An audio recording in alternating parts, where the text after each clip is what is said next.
Welcome back. I feel like I'm always on the cusp of some new form of learning or insight. I have always felt that. It feels like more will always be revealed, that I'm always working on something. If there's a phrase in the recovery movements that says, if I'm painstaking at this phase of my development, and damn it, I always seem to be at this phase of my development. And there was something my yoga teacher said to me a few years ago, maybe 20 years ago, that struck me. This was a hatha yoga teacher when I was, the physical aspect, the energetic aspect of yoga that was deeply involved with well, still am, but studied deeply with this fellow. And he said that he was always working on something, that he didn't feel like he could be a good teacher unless he was really deepening his own boundaries and working expanding through those boundaries and finding new insight to help his students with. And I appreciated that. And as I discussed yesterday, there was an insight in neuroanatomy and neuroscience called the default mode network that they discovered a little over a decade ago. And they discovered it by doing all these MRIs of people's brains. And they discovered it was a mistake. They weren't looking for it, as is the case with many discoveries. But they discovered that when our brains are on idle, there's a particular wiring or firing of our brain that's habitual, that's chronic, that seems to be set in stone inside of our brain. And the stunning implications of this.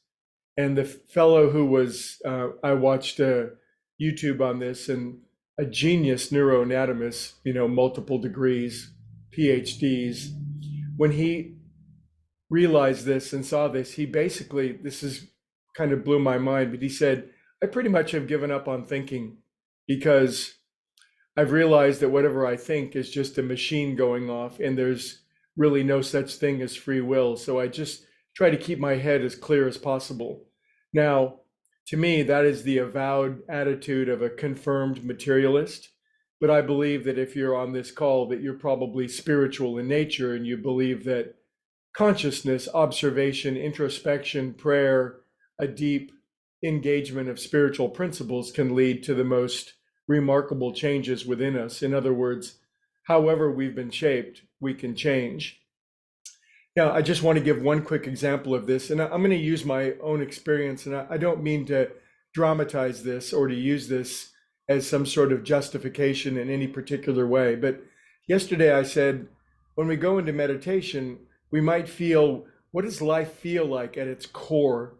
And this is something I've been working on myself for a long time. I've been meditating and doing the spiritual blah, blah, blah game for hell a long time now. I started meditating in the Ford administration. But anyway, as I have done this work and gotten wherever it is that I've gotten going up this mountain, when I go inside of myself and I feel the deepest felt sense of being, to me, it feels like fear, just straight up fear. And yesterday I said, maybe our default mode network is shaped into love and bliss and peace and joy and calm and confidence. But it could be shaped into resentment, fear, bitterness, jealousy.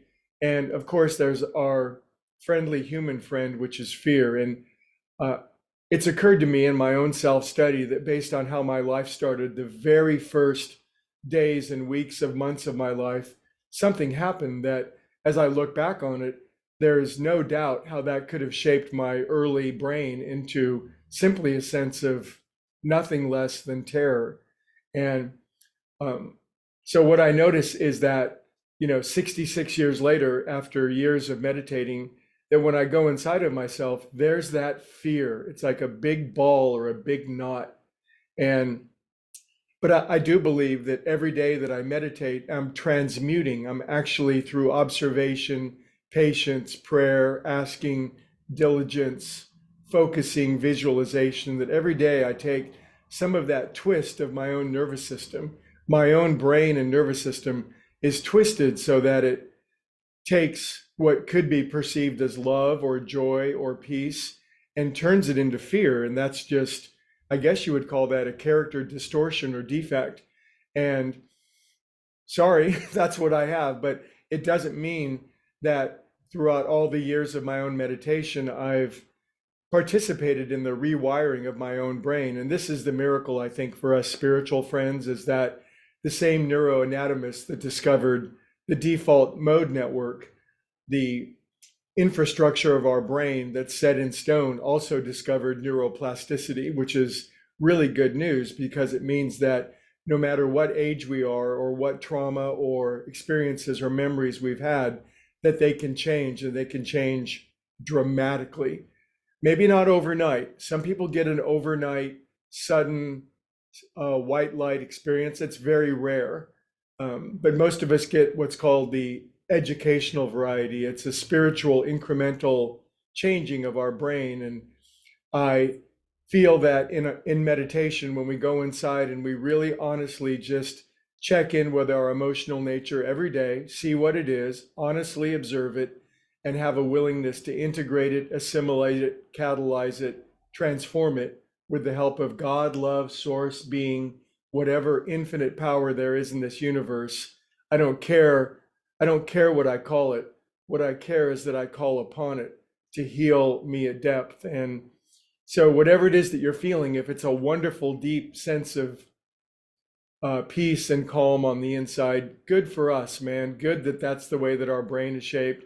If you're wrestling with one of these deeper demons, let's realize together that we can change that through patient, diligent work on ourselves. And if there is fear or worry or dread or something that's distorting our picture of reality, that we most assuredly can be liberated from it, and quite possibly in dramatic fashion.